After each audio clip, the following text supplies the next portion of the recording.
Still no verdict in the Rittenhouse trial, where deliberations have now gone a full 3 days and counting. Adele drops her highly anticipated new album, and Love Hate 8 to end the week. Friday Need to Know. Let's go.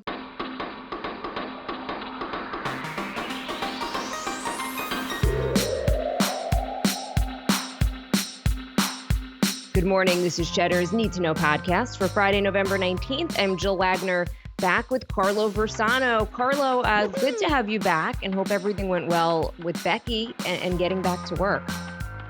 It did indeed, Jill, as well as it could have gone. Thank you guys for covering. Thank you to Baker, always. Thank you to Moshe for filling in, and thank you to you for holding down the fort. But yeah, it went. Let me just say this: solo parenting. That is a hard job. I've been sort of the primary caregiver for little Franny for the past 3 days. And whoever says that that's not a full-time job has never had a infant who does not sleep. Let me just say that. It's harder than a full-time job. I always used to say, like, when I finally went back to work is easy. I've been working for a very long time. I got that down pat. Parenting of a newborn, especially a firstborn, that's the real challenge. Yeah, that's a whole nother ball of wax. It's fun though. It's definitely fun, and it's challenging as all hell. But just seeing her smile and every once in a while when she actually will close her eyes and go to sleep for a few minutes, I let out a little cheer. So yeah, it's all good. But thank you again for giving me the couple days to sort of help with that transition. I think it meant a lot to Becky. All right. And don't forget, just some housekeeping. You could join the YouTube watch party this morning, 9 a.m. Eastern time for this podcast, youtube.com/Cheddar now.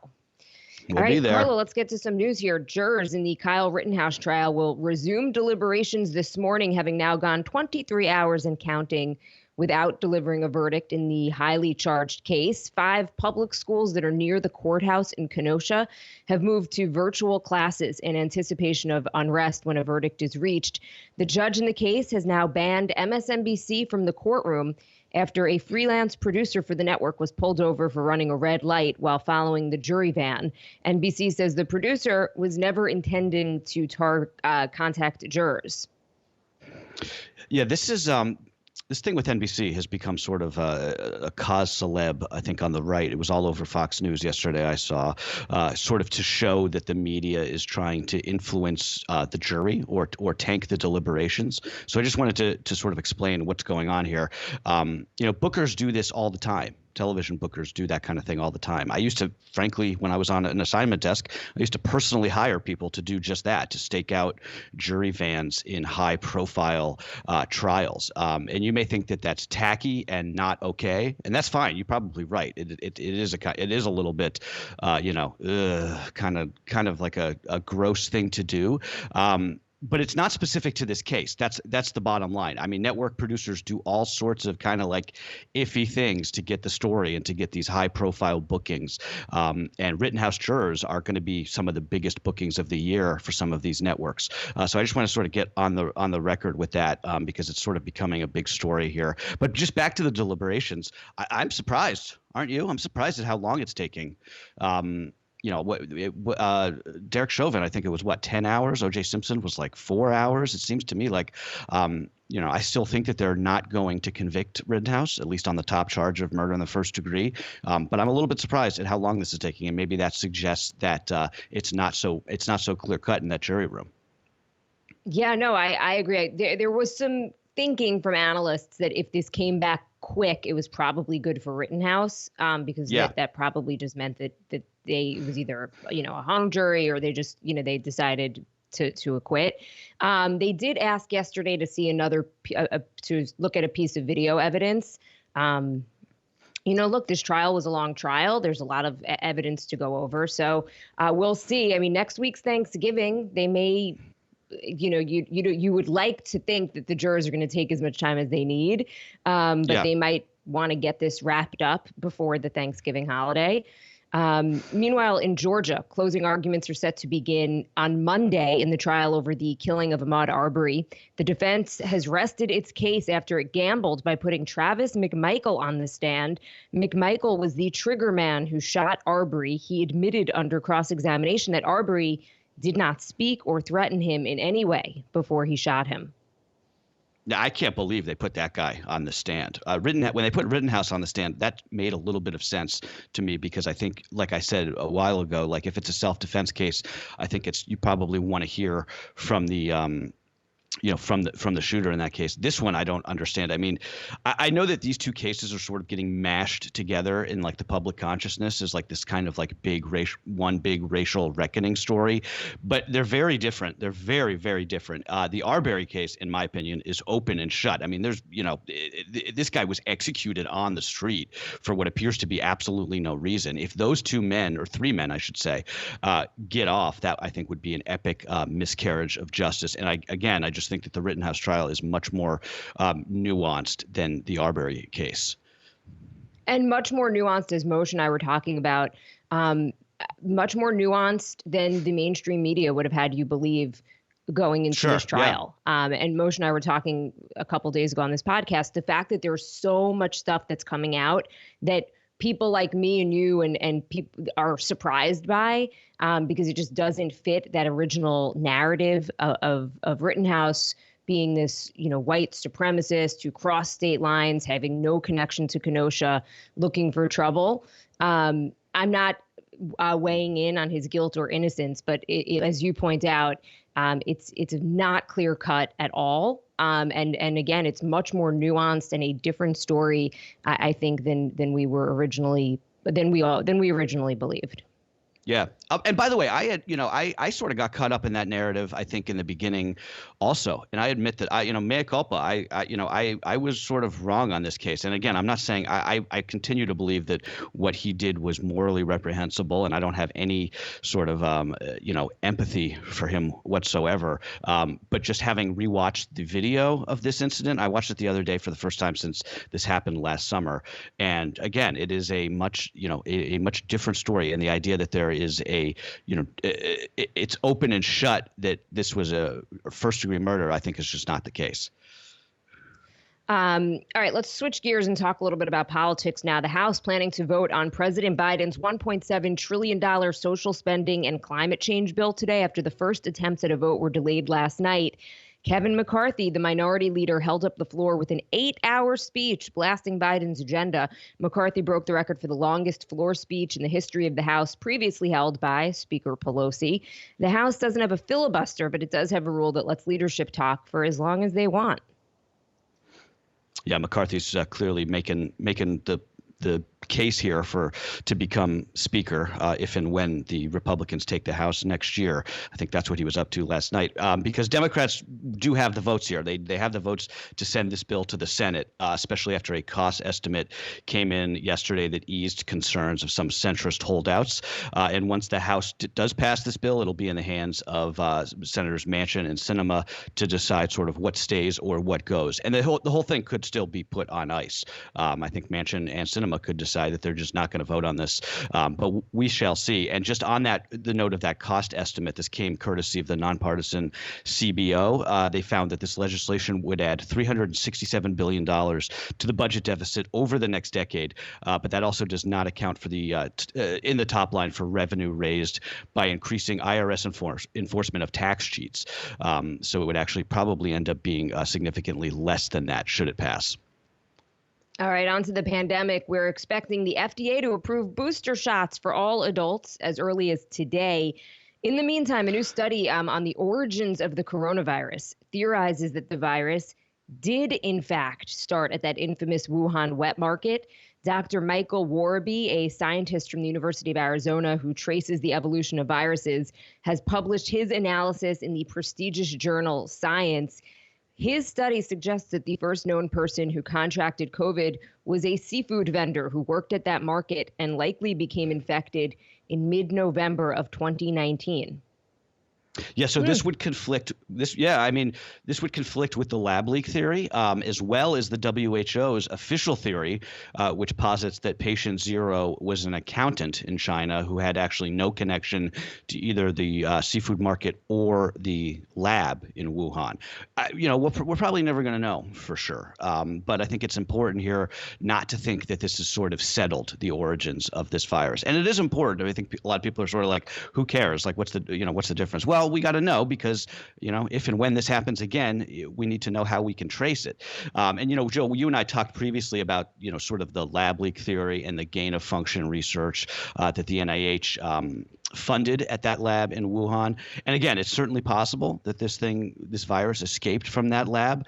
But I think that it's just as likely, if not more so, that it did, in fact, end up coming from that market, just given that so many cases were traced there. And we also know that SARS started that way. And that's sort of the point that this guy makes in this analysis by going through like the genomes of the early cases of the virus.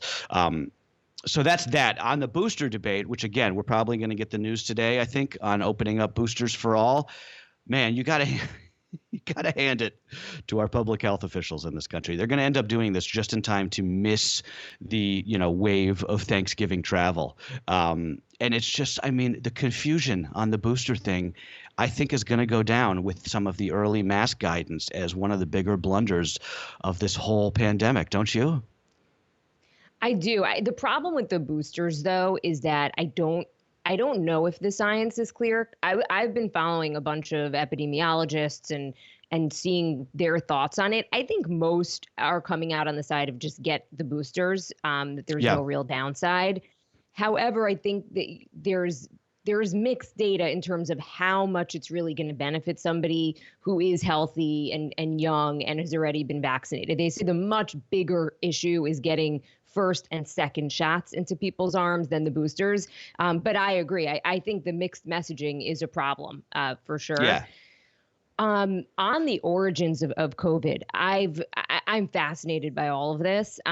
And if you want to know more or go hear from the source or just kind of get lost on social media, the doctor that we mentioned, Dr. Michael Warby, who published this article in the journal, he's on Twitter and he's basically responding to critics. Oh, really? And it's just fascinating to see. Yeah, I spent way too much time this morning on his Twitter feed.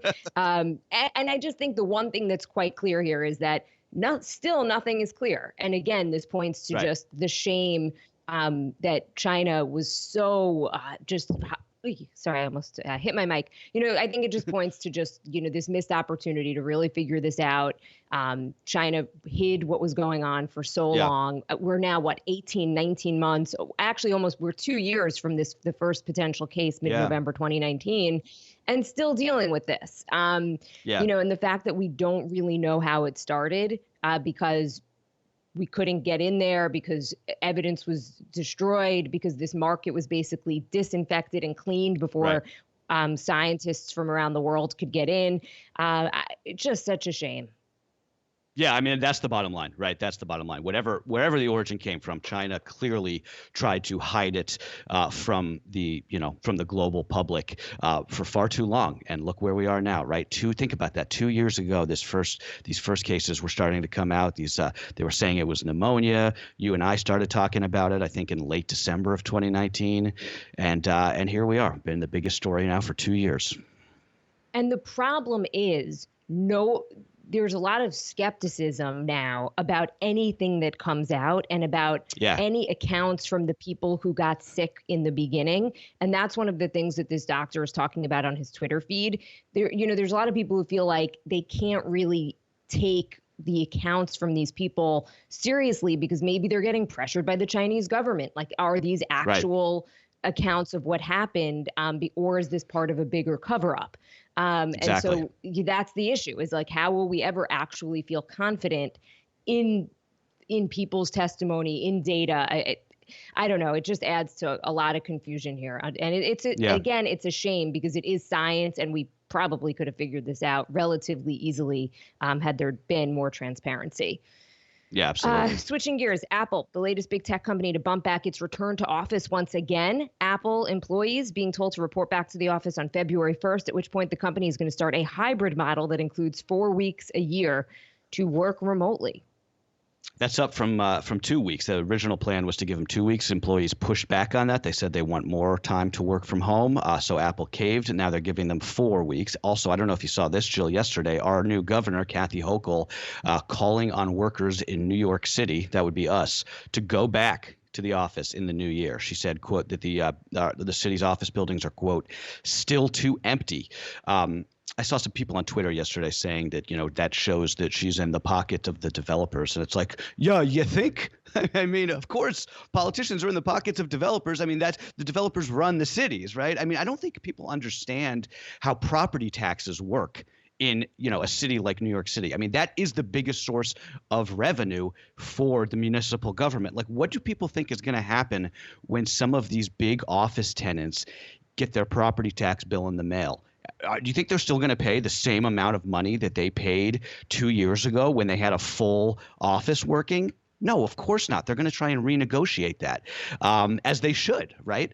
And so at the same time, you have people like Hochul who are sort of acting like these last 2 years just didn't happen and saying like, okay, it's time for everybody to go back, even though, as we've discussed now, ad nauseum, one of the biggest lessons has been right of the pandemic that a lot of us can do our jobs remotely without sacrificing quality of work, et cetera. So I think that I remain you were talking about how you're fascinated by the origins of COVID, which I am as well. I'm just fascinated by this return to office issue. What's the plan here, folks, right? Are we going to convert some of these empty offices to housing stock, perhaps?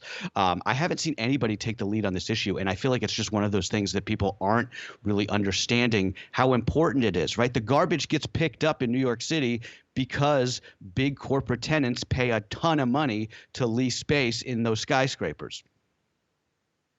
I mean, yeah, that's part of it, but I also think that you have the ripple effects as well. You've got the restaurants, you've got the businesses that feed off of people coming into work in these downtowns, and we just are, again, these offices are empty. So think about the person selling their in the coffee cart on the corner, right? The restaurants that are serving lunch, just all of those businesses that thrive because of downtowns and business districts. And I don't know, it's like, do we just do a total rethinking of the way our economy runs? I don't know. In a year from now, is this going to be a moot point? Is it once you get back to the office, you're going to everyone's just going to be back and happy to be back. And we sort of forget, it's like I don't know. I sometimes feel like when I'm sick, I'm always like, oh, I'm never going to get better. And I'm laying in bed and whatever. And then once you get better, you sort of forget what you felt like when you were sick. And I maybe that's a kind of a dumb analogy, but I do wonder, once we start to resume some type of normalcy, will we sort of forget the things that we were doing during the pandemic? Which are the trends that are going to stick? Which are the ones that are going to go away? But like as you saw with Apple, like the longer they keep pushing this back, the harder it's going to be to get people back into these offices. Well, the thing is, people moved. If there's not everybody's just sitting in their apartment or their house 20 miles from their office. Waiting for the green light. And that's been one of the issues when we talk about getting the economy back up and running and the labor shortage, is that there aren't necessarily the workers available in the same places that they were at the start of the pandemic. The economy's a completely different thing than it is. I'm sorry. No, go ahead. No, sorry. We're both home, and so there's just more of a delay, and I think it gets us. Unfortunately, it makes for a little more awkwardness. Which would be better if we were in person, right? Exactly. Okay, the latest victim of the global semiconductor shortage: heated seats and steering wheels, which are no longer included on new Chevy models because of a lack of chips that make those features work. Now, Chevy parent GM and its Detroit rival Ford are looking to take matters into their own hands to deal with that chip crunch. Both companies have announced separate partnerships with chip makers intended to boost supply and strengthen supply chains, especially as newer cars are needing even more of these chips to run. Yeah, so GM says yesterday that they're going to co-develop chips with a handful of companies. Ford is actually going even further. They're partnering with an American chip maker to eventually bring this entire design and manufacturing process entirely in-house, which would be really cool, right? I mean, talk about ways to strengthen the supply chain. If you're doing it all yourself, that's one way to do it. And it's also not just the legacy automakers that are being hit by this chip shortage. A couple of days ago, came out that even Tesla, which we discuss is much more vertically integrated than Ford and GM, et cetera. They've been shipping their new Model 3s without USB ports because there's no chips for those. All right, if last weekend belonged to Taylor Swift, then this weekend is all about Adele. The singer's hugely anticipated album 30 dropped overnight on streaming services, and the first reviews call it a masterpiece of heartbreak and honesty from an artist at the top of her game. Adele's been making the media rounds all week, opening up about everything from her divorce to postpartum depression and body image issues. We didn't get a chance to talk about her Oprah interview last weekend. Did you watch any of that? You know what? I didn't actually. Yeah, it was good. I want to. There was no reason. I just didn't have an opportunity. It was funny because it was done in I think it's like Oprah's backyard where she does these interviews, because it was the same place where she did the one with Meghan Markle and Harry. It's just kind of funny that she's like sitting out there in California and just like has these people coming to her backyard for these big interviews. If Oprah can work from home, why can't the rest of us, right? Exactly. By the way, I read on one of these parenting. This is apropos of nothing here. I read on one of these parenting message boards that Becky and I use that babies apparently love to fall asleep to Taylor Swift. So I don't know if anybody out there has found that to be the case. But I'm curious. I'm going to start trying it with her album this weekend. All right, time for a little more to know before we go. Oklahoma Governor Kevin Smith has granted clemency to the inmate Julius Jones, commuting his death sentence to life without parole just hours before Jones was scheduled to be executed. Jones was convicted of a 1999 murder and has maintained his innocence throughout his 20 years on death row, as his case drew attention from celebrities and other advocates. Down in Brazil, the pace of deforestation in the Amazon rainforest reached a 15-year high, according to official data. The Amazon lost more than 13,000 square kilometers last year, despite the Bolsonaro government's claims that it wants to end illegal deforestation in that rainforest, which, of course, we know is the Earth's lungs, as they call it. The Brazilian Amazon hadn't recorded a single year with more than 10,000 square kilometers of deforestation in over a decade before Bolsonaro came to power. How has the world just not come together to pay this guy to stop tearing down the rainforest? I mean, enough already. Yeah. India's prime minister has relented to sustained protests over the country's agricultural laws. Narendra Modi saying he's going to repeal the contentious farm laws aimed at overhauling India's struggling AG sector. Those laws have been the subject of protests by farmers who have been demonstrating in the streets for the last year. Yeah, protests work. At least in some cases they do. Bloomberg reporting that Apple is going full throttle now in its plans for a new car. The project could be ready for launch by 2025. That would be much sooner than people thought. According to this report in Bloomberg, the plan is for this car to be fully self-driving, wouldn't even have a steering wheel, and the passengers would face each other inside. I guess kind of like a cab? I don't know. Apple's been working on a car in fits and starts really since 2014 under this code name Project Titan.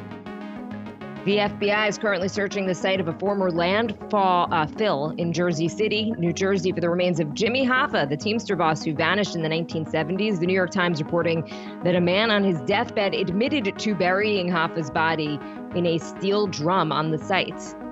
Ooh, I'm excited to see if this turns into something, or if it's just another one of these, false starts on that case. And finally, just in sports, the New England Patriots are quite good again. The Pats shut out the Falcons in Atlanta last night during Thursday Night Football, winning their 5th road game in a row. Rookie quarterback Mac Jones proving to be the standout from that stacked QB draft class this year. Tom Brady, who, I guess. All right, time for a little love-hate 8.